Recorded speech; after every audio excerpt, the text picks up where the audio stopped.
তো হ্যালো বন্ধুরা, আমরা চলে আসলাম আজকে আরও একটা নতুন ইন্টারেস্টিং ব্লগ নিয়ে। তো আজকে এখন আছি আমরা আমাদের নদীর ধারে, আমাদের দামোদর নদী। তো এই কদিন ধরে আমরা নদীর ধারে ভিডিও বানাচ্ছি। তো এখানে নদীর ধারে ছাড়া আর কোনো ভালো জায়গা নেই, ঠিক আছে। তো বন্ধুরা, আশা করি সবাই ভালো আছো। তো দেখতে পাচ্ছ আমার পেছনে আছে নদী, আর নদীতে কী করতে এসেছি, তো নদীতে এসেছি গরু নিতে, ঠিক আছে। আমাদের গরুগুলো এখন নদীতে ছাড়া আরম্ভ হয়েছে। আর নদীতে অনেক জমি চাষ হয়, আর চাষের কারণে যে কয় সিজন চাষ হয় সেই সিজনগুলো আমরা গরু ছাড়তে পারি না। যখন চাষ বন্ধ হয়ে যায় তখন আমরা গরু আবারও আগের মতন ছাড়া শুরু করি। তো তাই গরু ছেড়েছিলাম সকালে। তাই গরু এখন নিতে এসেছি। দেখতে পাচ্ছ বিকেল হয়ে গেছে, আর বিকেলের ওয়েদার খুব সুন্দর থাকে, তাই ব্লগটা আমি বিকেলেই বানাই। তো অনেক নতুন নতুন জিনিস হবে। তো কী কী হচ্ছে ব্লগটা শেষ পর্যন্ত দেখো। তো চলো দেরি না করে শুরু করা যাক। তো দেখো বন্ধুরা, ওই যে যে দূরে নৌকোটা দেখছো, তো ওই নৌকোর ধারেই গরুগুলোকে নামানো হয়েছে। ওই যে জলে দেখতে পাচ্ছ, তো এখানে গরুগুলো আসছে। তো তখন আমরা ওয়েট করি যতক্ষণ গরু আসছে। আর দেখো, এটা হচ্ছে আমাদের নদী। আর আমি এখানে দাঁড়িয়ে আছি, সেটা হচ্ছে আমি এখন যেখানে দাঁড়িয়ে আছি সেটা হচ্ছে একটা বাঁধ। তো এই বাঁধটা অনেক আগেই তোমাদের দেখিয়েছি, প্রত্যেকটা ব্লগে আমি বাঁধের ওপরেই দাঁড়িয়ে থাকি, ঠিক আছে বন্ধুরা। এই বাঁধ প্রায় 4 থেকে 5 বছর হয়ে গেল, বানানো হয়ে গেছে।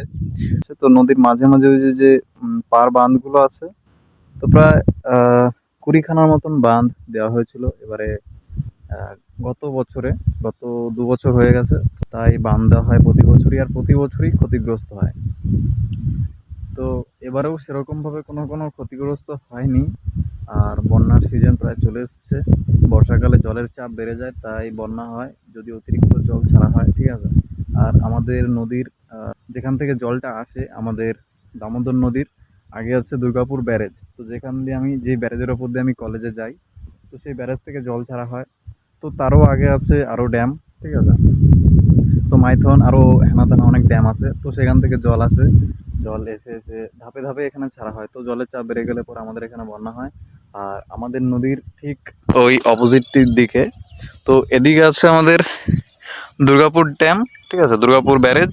আর এদিকে আছে আমাদের রন্ডিয়ার ব্যারেজ, ঠিক আছে, রন্ডিয়ার যে বাঁধ। তো সেই রন্ডিয়ার গেট, যেখানে অনেক পিকনিক হয়।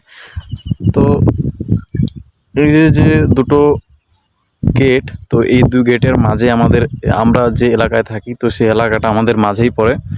তো এদিকটা ওই রন্ডিয়া ড্যামের জন্য জলটা কিছুটা আটকে যায়, আর সেই প্রচুর পরিমাণ জল একটানা বেরোতে পারে না, তাই বন্যা হয়। তো তবুও আমরা এখন অনেকটাই সেফ আছি আগের থেকে। তো জলের যে যে চাপটা ছিল আগের মতন তেমনটা আর নেই। এখন এখন অনেকটাই মেপে মেপে জল ছাড়া হয়, সেই কারণে বন্যাটা এখন অনেকটাই কমে গেছে। তো আমাদের গরু প্রায় চলে এসছে, আমাদের এখন গরু আনতে যেতে হবে। তো বন্ধুরা, এখন যাচ্ছি গরু নিয়ে বাড়িতে। তো তো চলো বাড়ি যাওয়া যাক। তো বন্ধুরা, এই ছিল আমাদের আজকের ব্লগ। দেখা হচ্ছে কালকে আরও একটা নতুন ইন্টারেস্টিং ব্লগের সাথে। তো আজকে কলেজ ছিল, কিন্তু বৃষ্টির কারণে স্যার আসতে পারেনি, তাই আজকে কলেজটা অফ হয়ে গেছে। আর কালকে কলেজ যাচ্ছি, তাই কালকের ব্লগটা কলেজেই হবে। তো দেখা হচ্ছে কালকে আরও একটা নতুন ইন্টারেস্টিং ব্লগের সাথে। ততক্ষণের জন্য বাই বাই।